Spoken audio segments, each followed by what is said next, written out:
कि आज भी हमारे देश के 80 करोड़ लोग तुम्हारे 5 किलो राशन के लिए लाइन में खड़ा होना पड़ता है उन्हें। ये उपलब्धि नहीं है सरकारों की जो वो गिना रहे हैं। भाई आप लोग अगर वही जब देश की आजादी हुई लोग कहते हैं कि ये अपना इनका आरक्षण खत्म करिए, आरक्षण से ये जातिवाद बढ़ रहा है, ये चीजें बढ़ रही, वो चीजें बढ़ रही हैं। आप ये बताइए कि जिस समय पे हमारा देश आजाद हुआ था, जब सबको सारी चीजों से मुक्त किया गया, तो जो धन संपत्ति था उसका बंटवारा क्यों नहीं हुआ? भाई मैं तो ये कहता हूं, आपके पास 200 बीघे खेत है और मेरे पास 2 बीघे खेत है, क्या मैं आपकी बराबरी कर सकता हूं? इसी चीज को देखते हुए बाबा साहब ने हमारे समाज के लोगों को आरक्षण दिया था, जिसकी बदौलत हम लोग उनकी बराबरी में आ पाए। क्योंकि जिस समय देश आजाद हुआ था उस समय बहुत ज्यादा 10 से 20% ही लोग ऐसे थे जो राजाओं की जिंदगी जी रहे थे। बाकी जो लोग थे वो सिर्फ मजदूरी करते थे और कुछ उनके पास व्यवसाय नहीं था। तो इन्हीं चीजों को देखते हुए उन्होंने आरक्षण बनाया कि ताकि हमारे लोग हर जगह पे होंगे, सिस्टम में होंगे, नेता भी होंगे और सरकारी पदों पे होंगे, हर जगह पे होंगे, तो हमारे लोगों की भी स्थिति सुधरेगी। लेकिन ये निकम्मापन सरकारों का साफ दिखाता है कि आरक्षण का सही से प्रयोग किया ही नहीं गया। वही बाबा साहब ने कहा था, जब वो संविधान सौंपा था तो उन्होंने बोला था कि मैं संविधान को लेकर, संविधान में जो अच्छाइयां हैं उनको नहीं गिनाऊंगा, क्योंकि अगर संविधान का जो पालन करने वाले लोग हैं, जो सरकारें हैं, जो उसको संविधान को चलाने का काम करेंगे, संविधान के तहत कार्य करने का काम करेंगे, अगर वो लोग सही है, संविधान चलाने वाला सही है, तो कितना भी खराब संविधान हो वो भी सही साबित होगा। और अगर सिस्टम में बैठे लोग, सत्ता में बैठे लोग, अगर वो अपनी जगह पे सही नहीं है, अगर वो गलत हाथों में होगा, तो संविधान हमेशा गलत ही साबित किया जाएगा। और बाबा साहब ने क्यों बोला था कि शिक्षित हो, संगठित हो और संघर्ष करो? क्योंकि जब आप शिक्षित होंगे तभी आप अच्छाई और बुराई का फर्क समझ सकते हैं। जब आप शिक्षित होंगे, अगर आप शिक्षित ही नहीं है तो आपको क्या पता आपके साथ गलत कौन कर रहा है और आपके साथ सही कौन कर रहा है। आपको तो बस वोट डालना है तो जाके लगा दिया, कहीं 2 पौवा मिल गए या 1 किलो बकरा मिल गया या 500 रुपए मिल गए, वहीं लगा के चले आए। आप ये समझिए, जो आपको भाई जो प्रधानी का अगर इलेक्शन लड़ता है या विधायकी का लड़ता है या बीडीसी का लड़ता है, अगर मैं छोटी सी बात बोलूंगा, अगर प्रधानी का इलेक्शन है, अगर वो 20 लाख रुपए खर्च करके इलेक्शन जीतेगा तो फिर तुम्हारे लिए क्या करेगा? पहले तो वो अपनी रिकवरी करेगा ना, पहले तो वो अपनी रिकवरी करेगा, उसके बाद में वो अगले चुनाव के लिए करेगा, फिर कुछ बचेगा उसका काम करवाएगा। और यही चीजें जब हमारे सरकारी एम्प्लॉयड जो है, जो ज्वाइनिंग होती है जिनकी, उन लोगों से जिस तरीके का भ्रष्टाचार फैलाया जा रहा है, अगर कोई लड़का घूस दे करके 20 लाख 10 लाख घूस दे करके अगर वो वहां पे नियुक्त होगा, अगर वो कार्य करेगा तो वो पहले तो अपनी रिकवरी करेगा ना। तो जो हमारे देश में इतना अधिक भ्रष्टाचार फैला है, तो सबसे पहले तो उस पे लगाम लगनी चाहिए। और इसके लिए हमें जरूरत है एक अच्छी और मजबूत सरकार की, जो इन चीजों पे लगाम लगा पाए। सरकारें आती हैं, मलाई चाटती हैं और चले जाते हैं। और हमारे लोग जो आज के 78 साल पहले कर रहे थे वही आज भी कर रहे हैं। और मैं आप लोगों को बता देना चाहता हूं, आप लोगों के साथ में भीम आर्मी हमेशा खड़ी थी, खड़ी है और खड़ी रहेगी। और हम लोग कितना भी बड़ा सामने वाला गुंडा हो, कितना भी बड़ा सामने वाला पैसे वाला हो, कितना बड़ा वो पॉलिटिशियन हो, कोई भी हो, शासन प्रशासन में कहीं भी वो बैठा हो, अगर उसने गलत किया है आपके साथ तो उसको झुका देने का काम भीम आर्मी के लोग करेंगे। क्योंकि आप लोगों को भली भांति पता है कि हमारे जो भी भीम आर्मी के कार्यकर्ता हैं, एक एक कार्यकर्ता मर जाएगा लेकिन बिकने का काम कभी नहीं करेगा। और मैं साफ तौर पे बोल देता हूं और यहां भी बोल के जा रहा हूं, जिसे भी भीम आर्मी ज्वाइन करनी हो, वो अगर किसी पैसे वाले से दबता हो या किसी विधायक मंत्री से दबता हो या पुलिस से दबता हो या मुकदमे का डर हो या जेल जाने का डर हो, तो वो भाई भीम आर्मी ज्वाइन ना करे। क्योंकि हमारा सामना सिर्फ और सिर्फ इन्हीं लोगों से होता है। क्योंकि गरीब आदमी क्या किसी को सताएगा भाई, जो पावर में होगा वही तो परेशान करेगा। और जब प्रशासन कार्रवाई नहीं करेगा तो प्रशासन के खिलाफ ही हम लोग कार्रवाई करवाएंगे ना, प्रशासन से जबरदस्ती करवानी पड़ती है।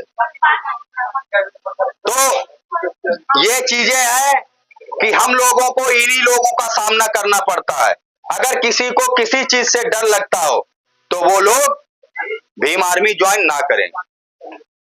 अरे आप लोग सोचिए, जब हमारी एक बहन जो विकलांग होकर के आप लोगों के बीच में खड़ी है, तो आप लोग तो मतलब इनसे तो सही ही है, काहे कैसे भी हो। तो आप लोगों से हमारा निवेदन है कि भाई अमन जाटव जी जो आपके तहसील अध्यक्ष हैं संडीला के, क्योंकि मैं तो पूरा जिला देखता हूं, तो हर जगह पे मेरा पहुंचना मुश्किल रहता है। इसीलिए हर तहसील, हर ब्लॉक, हर जगह की टीमें तैयार की गई है, जिससे कि हमारे समाज में कहीं भी अगर अत्याचार होता है तो हम तक वो बातें जरूर पहुंचे और हम लोग उनकी मदद करने के लिए समय से पहुंच सके।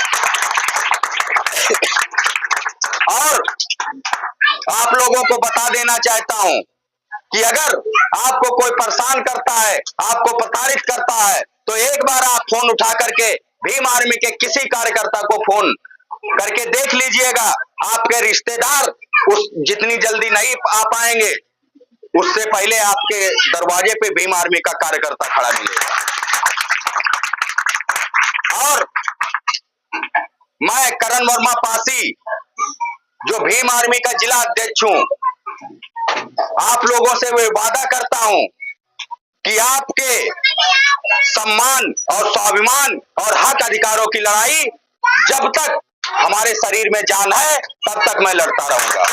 और अगर आप लोग भीम आर्मी के लिए पसीना बहाने का काम करेंगे तो आपके लिए खून बहाने का काम हमारी भीम आर्मी की टीम करेगी। इसी के साथ में हमारे बहुजन समाज में जन्मे सभी संत गुरुओं महापुरुषों को सत्संग नमन करते हुए मैं अपनी बात को खत्म करना चाहूंगा। और बहुत बहुत धन्यवाद।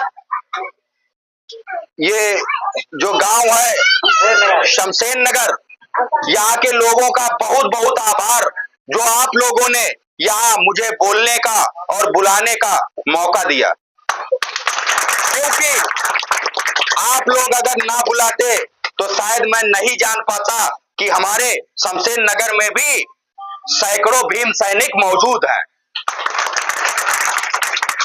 और मैं अमन से बोल के जाऊंगा कि यहाँ पे जो भी लोग जुड़ना चाहते हैं उन्हें जल्द से जल्द कार्यकारिणी में जोड़ने का कार्य करें। और उसके साथ साथ आप अपना नंबर उन लोगों को प्रोवाइड कराएं और उनके नंबर आप लें। जब आपका नंबर इधर होगा तभी आदमी के पास में अगर कोई समस्या है तभी आपसे बोल पाएगा। और आप लोग भी अपने नंबर दे दीजिएगा ताकि अगर कहीं पे भी हमारे किसी भाई को परेशान किया जाता है या किसी बहन को प्रताड़ित किया जाता है, वहां पे अगर जरूरत पड़े तो वहां पे 10, 20, 50, 100, 200 लोग नहीं, हजारों की संख्या में लोग होने चाहिए। और आप लोगों को मैं एक संदेश और भी देना चाहता हूं कि 29 सितंबर 2024 को भीम आर्मी के राष्ट्रीय अध्यक्ष जी हरदोई में उनका आगमन हो रहा है। तो आप लोग आर्थिक और शारीरिक जिस तरीके से भी मदद कर सकते हैं भाई मदद करिए। और मैं ये चाहता हूं कि जिस समय राष्ट्रीय अध्यक्ष जी का आगमन हो तो उस दिन पूरा दिन हरदोई का जाम नहीं खुलना चाहिए, इतनी भीड़ होनी चाहिए हरदोई में। क्योंकि जब तक हम लोग अपनी ताकत सत्ता में बैठे दलालों को और शासन प्रशासन में बैठे लोगों को नहीं दिखाएंगे तब तक वो लोग हम लोगों की बात सुनने वाले नहीं है। और आप लोग आज देख लीजिए, ये हम लोगों की और आप सबकी मेहनत का ही वो है कि आज हमारे किसी भी आप थाने में चले जाइए, किसी भी सरकारी दफ्तर में चले जाइए, 4 लोग आप नीला गमछा डाल के चले जाना, उसकी औकात नहीं है आपसे बदतमीजी से बात कर दे। ये सिर्फ भीम आर्मी की ताकत है, क्योंकि भीम आर्मी के साथ में हमारा समाज जुड़ा है। और वही कहते हैं ना, हम क्यों अपने समाज का दामन पकड़ के चलते हैं। वही किसी ने बहुत खूब कहा था कि अगर आप अपने समाज का हाथ पकड़ के चलने का काम करते हैं तो आपको किसी के पैर पकड़ने की जरूरत कभी नहीं पड़ेगी। इसी के साथ में सभी क्रांतिकारी साथियों को जय भीम। और अगर किसी से हमसे कोई गलत बात निकली हो, आप लोगों को उससे ठेस पहुंची हो, तो उसके लिए क्षमा कर देना। और अगर भाई कोई अपने को गुंडा समझता हो और वो अगर मिलना चाहे तो चाहे जब मिल सकता है, उसके लिए भी हम लोग हमेशा तैयार रहते हैं, उससे हमें कोई दिक्कत नहीं है। चाहे इस रोड पे मिल ले, चाहे जिस रोड पे मिल ले, उसके लिए हम लोग हमेशा तैयार रहते हैं। और जब तक हम लोगों के अंदर सांसें चल रही हैं, ये मिशन का और भीम आर्मी का कारवां और अपने बहुजन समाज पे हो रहे अत्याचार के खिलाफ लड़ाई लड़ते रहेंगे। जय भीम, जय भीम, जय भीम। बाबा साहब, बाबा साहब, वीरांगना उदा देवी पासी, वीरांगना उदा देवी पासी, फूलन देवी, फूलन देवी, काशीराम साहब, काशीराम साहब, काशीराम साहब, ज्योतिबा फूले, ज्योतिबा फूले, ज्योतिबा फूले, सावित्रीबाई फूले, सावित्रीबाई फूले, सावित्रीबाई फूले, अहिल्याबाई होलकर, अहिल्याबाई होलकर, अहिल्याबाई होलकर, अहिल्याबाई होलकर। जय जय जय जय जय भीम, जय जय जय जय जय भीम। बाबा साहब, बाबा साहब। और भाइयों, ये जो नारा है ये एक जिंदा नारा है जिसके सहारे पे हम लोग चल रहे हैं। और इस नारे को और काशीराम साहब और बाबा साहब के मिशन को कभी भी पीछे मत हटने देना। उसके लिए चाहे कुछ भी करना पड़े, चाहे किसी हद तक जाना पड़े। इसी के साथ जय भीम, नमो बुद्धाय। मैं आप लोगों से बोलना चाहूंगा, बहन जी 2 शब्द आप लोगों के बीच में रखें। आप बैठ के ही बोलिए, कोई दिक्कत नहीं। भाई